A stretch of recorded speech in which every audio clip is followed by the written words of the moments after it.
Subbab E, latihan soal.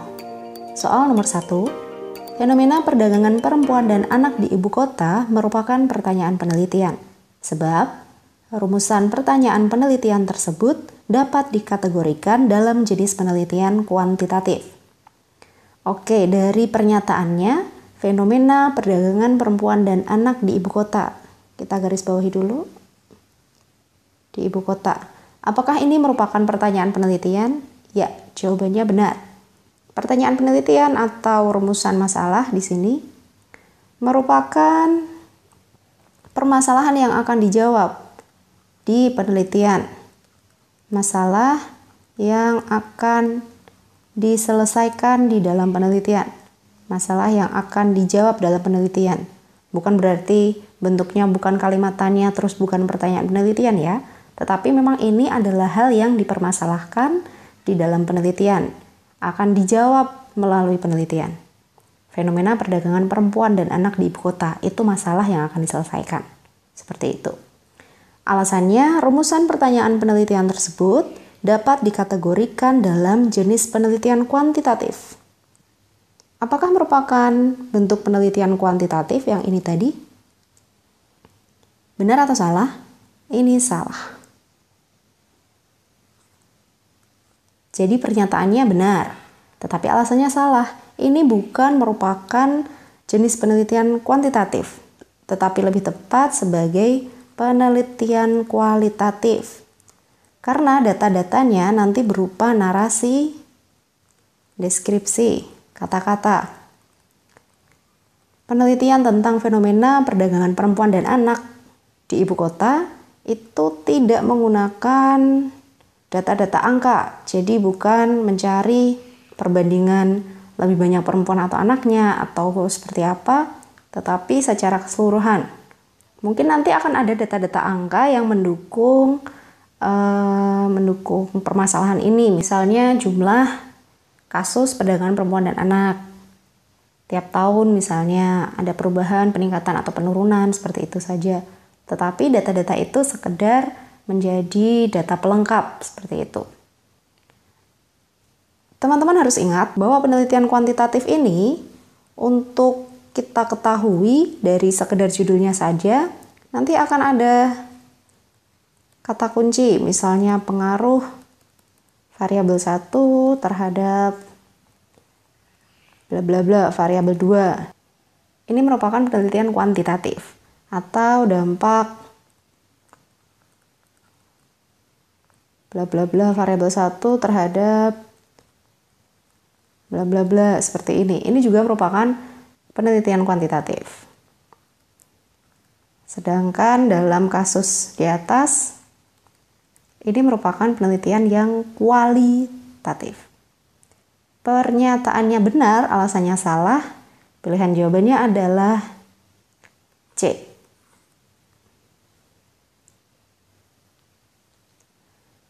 Soal nomor 2, penelitian mengenai geng motor tidak memerlukan data dalam merumuskan permasalahan penelitian. Sebab, permasalahan penelitian hanya memerlukan pengamatan empiris. Oke, pernyataannya benar atau salah? Ketika penelitian tentang geng motor tidak memerlukan data. Ini salah. Untuk merumuskan permasalahan penelitian, kita harus ingat bahwa perlu mengandung unsur data. Kita ingat dulu apa saja kriteria untuk merumuskan masalah penelitian. Kriteria rumusan masalah. Yang pertama, rumusan masalah itu dibentuk dalam pertanyaan. Disusun dalam bentuk pertanyaan. Yang kedua, harus memuat variabel-variabel yang diteliti. Kemudian yang ketiga, mengandung unsur data yang mendukung pemecahan masalah. Kemudian yang keempat, merupakan dasar pembuatan hipotesis. Dasar pembuatan hipotesis. Ini merupakan kriteria untuk merumuskan masalah penelitian. Nah, dari sini berarti kan kita tahu bahwa rumusan masalah itu harusnya mengandung unsur data. Jadi kalau dikatakan tidak memerlukan data, ini jelas salah. Sebab permasalahan penelitian hanya memerlukan pengamatan empiris, ini juga salah. Jadi tidak harus pengamatan empiris saja, tetapi bisa dengan mencari referensi lain. Dari buku misalnya, dari dokumen-dokumen, dari kasus, kemudian artikel-artikel, dari internet itu boleh. Jadi tidak harus dengan pengamatan empiris. Karena di sini dikatakan hanya memerlukan pengamatan empiris, berarti itu salah. Karena butuh kajian yang lebih mendalam juga untuk merumuskan masalah penelitian. Karena ini tadi harus mengandung unsur data, harus memuat variabelnya, dan yang lain sebagainya. Contohnya ya, ini tentang geng motor. Misalnya rumusan masalahnya seperti apa? Rumusan masalah. Oke, contohnya apa saja faktor yang menyebabkan remaja bergabung dengan geng motor? Apa saja faktor yang menyebabkan remaja bergabung dengan geng motor? Tanda tanya. Ini merupakan salah satu contoh rumusan masalah terkait dengan kasus ini. Oke, pernyataan salah, alasannya salah. Berarti pilihan jawabannya adalah E. Soal nomor 3, ketika melakukan penelitian mengenai penyalahgunaan narkoba di kalangan remaja, sosiolog tidak akan menghakimi atau memberi penilaian moral terhadap gejala dan subjek yang ditelitinya. Hal ini memperlihatkan bahwa peneliti tersebut mempertahankan prinsip penting A. Positivistik, B. Kumulatif, C. Bebas nilai, D. Sampling, atau E. Wawancara mendalam. Kata kuncinya jelas ya. Tidak akan menghakimi atau memberi penilaian moral. Kata kuncinya di situ artinya berarti peneliti mempertahankan prinsip bebas nilai. Non-etis. Tidak menilai suatu perbuatan baik atau buruk hanya berdasarkan moralnya. Tapi lebih menjelaskannya secara analitis. Berarti jawabannya C, bebas nilai. Soal nomor 4. Sebuah penelitian berupaya untuk mengetahui peran dukungan orang tua terhadap prestasi belajar siswa. Penelitian tersebut dirancang untuk mengukur secara mendalam pengaruh antar subjek, yaitu siswa dengan orang tua. Berdasarkan tujuannya, ilustrasi di atas merupakan jenis penelitian A. Deskriptif, B. Eksploratif, C. Komparatif, D. Kuantitatif, atau E. Studi kasus. Dari penelitian ini ya, kata kuncinya adalah mengetahui peran antara dukungan orang tua terhadap prestasi belajar siswa. Ini variabel pertama, ini variabel kedua. Mengetahui peran dukungan orang tua terhadap prestasi belajar siswa. Sebenarnya ini lebih tepat disebut sebagai penelitian korelatif. Karena berusaha untuk mengetahui hubungan antar variabel. Sejauh mana dukungan orang tua itu berpengaruh terhadap prestasi belajar siswa. Ini disebut sebagai penelitian yang korelatif. Tapi, dalam pilihan jawaban nggak ada. Nah, penelitian korelatif itu termasuk penelitian kuantitatif. Jawabannya adalah D. Penelitian yang menggunakan angka. Salah satunya adalah penelitian korelatif. Karena berupaya untuk mengetahui hubungan antara dukungan orang tua dengan prestasi belajar siswa. Kalau deskriptif itu apa? Deskriptif itu penelitian yang sekedar memaparkan, menjelaskan, menggambarkan tanpa adanya kesimpulan, tanpa menarik kesimpulan. Kalau eksploratif, ini penelitian yang menjawab pertanyaan how. Jadi penelitian yang sangat menyeluruh, yang mendalam. Karena berusaha menjawab pertanyaan how. Kalau penelitian komparatif, itu berarti penelitian yang membandingkan, mencari persamaannya dan perbedaannya antara variabel-variabel. Studi kasus, Ini berarti meneliti kasus yang khas. Misalnya tingkat pelecehan seksual di kampus misalnya. Itu termasuk studi kasus. Oke, jadi ini lebih tepat sebagai penelitian korelatif dan itu masuk ke dalam jenis penelitian kuantitatif. Jawabannya D. Soal nomor 5. Tingginya tingkat kekerasan dalam rumah tangga atau KDRT disebabkan oleh ketimpangan relasi di dalam keluarga.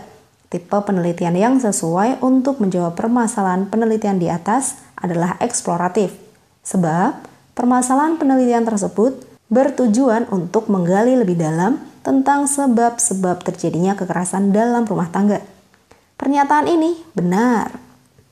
Jadi penelitian yang digunakan adalah jenis penelitian eksploratif, yaitu jenis penelitian yang berusaha menjawab pertanyaan how, bagaimana sesuatu bisa terjadi, apa saja penyebabnya. Itu semua dijawab dalam penelitian eksploratif.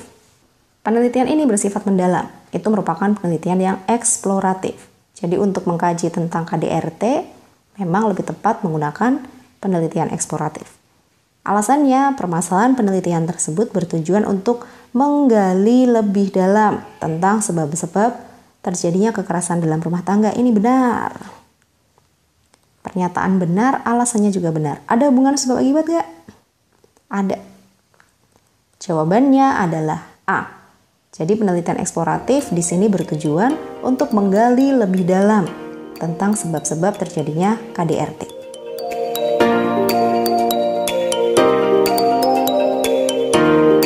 Soal nomor 6.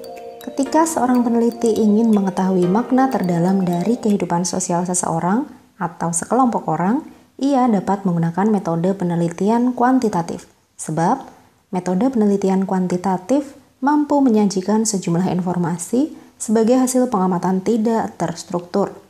Oke, pernyataannya, ketika ingin mengetahui makna terdalam dari kehidupan sosial, itu menggunakan metode kuanti, ini salah. Harusnya menggunakan metode penelitian kualitatif. Jadi dengan metode penelitian kualitatif, memang metode penelitian ini menekankan pada kedalaman kualitas data. Metode penelitian kuali itu menekankan pada kedalaman kualitas datanya. Maka untuk mengetahui makna terutama dari kehidupan sosial seseorang maupun sekelompok orang, lebih tepat menggunakan jenis penelitian yang kualitatif. Metode penelitian kuantitatif mampu menyajikan sejumlah informasi sebagai hasil pengamatan tidak terstruktur. Ini juga salah. Metode penelitian kuanti ini bisa menyajikan sejumlah informasi, salah ya. Hasil pengamatan tidak terstruktur. Kuantitatif menggunakan angket atau kuesioner. Jadi metode penelitian yang digunakan dalam penelitian kuantitatif itu adalah angket atau kuesioner. Observasi lebih sering digunakan dalam penelitian kualitatif. Pernyataannya salah, alasannya juga salah, maka pilihan jawabannya adalah E.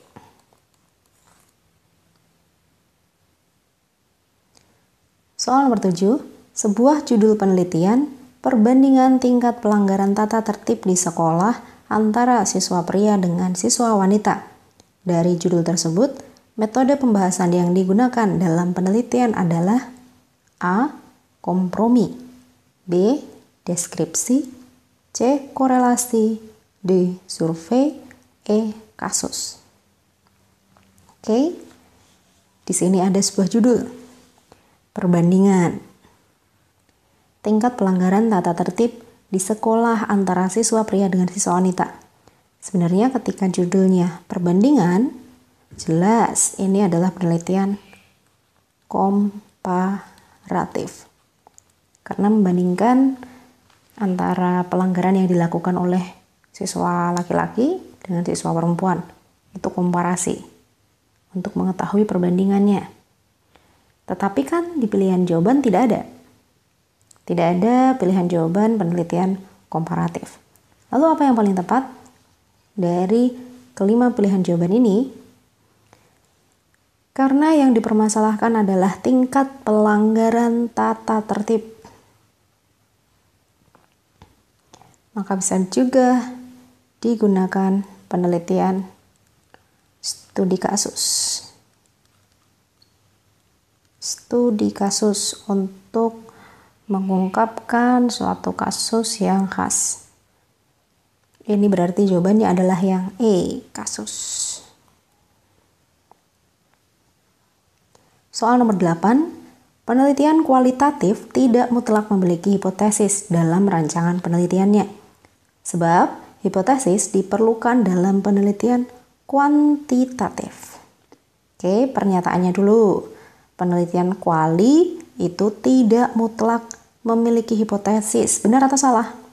Benar. Jadi penelitian kualitatif itu sebenarnya tidak memerlukan hipotesis. Apa sih hipotesis?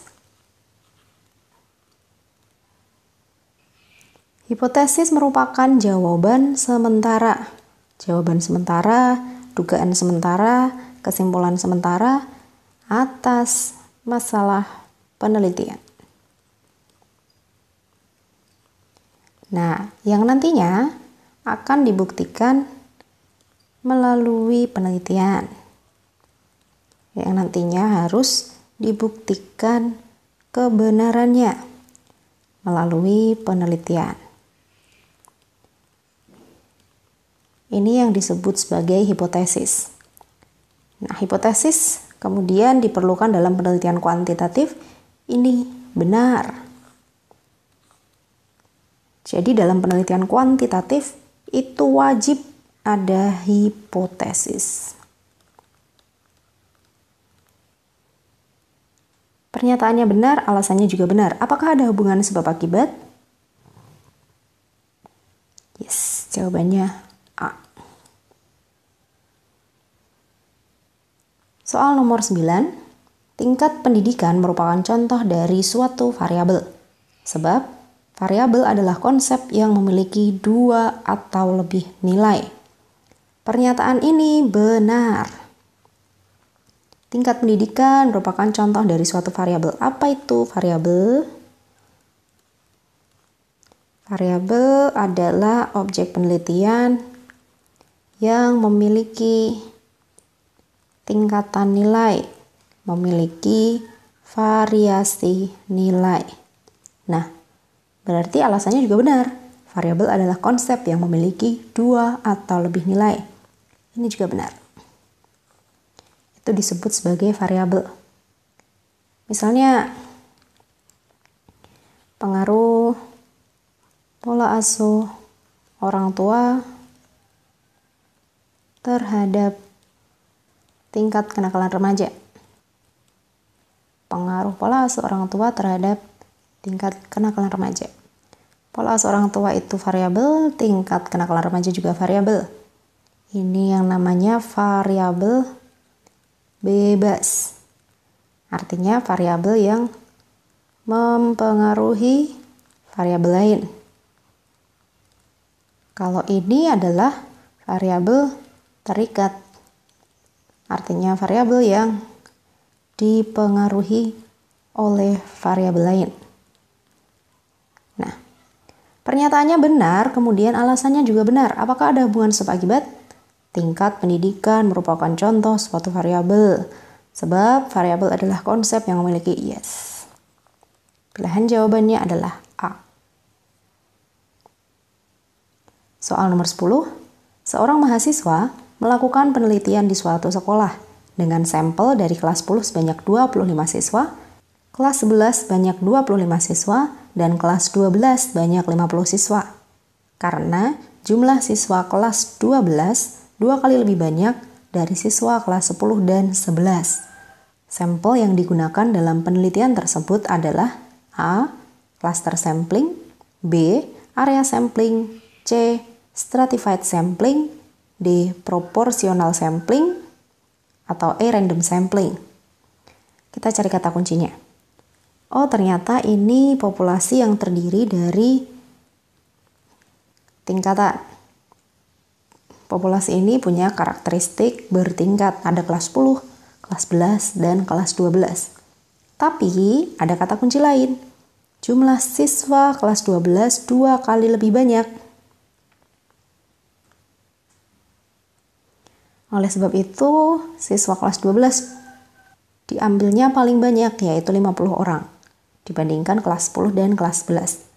Berarti sampel ini menggunakan teknik proportional sampling, yaitu teknik pengambilan sampel yang seimbang, yang menekankan pada keseimbangan berdasarkan jumlahnya. Sehingga memang yang diambil itu biasanya persentasenya. Kalau cluster sampling ini berarti berdasarkan kelompok gugus. Bisa berdasarkan pekerjaan, hobi, dan lain sebagainya.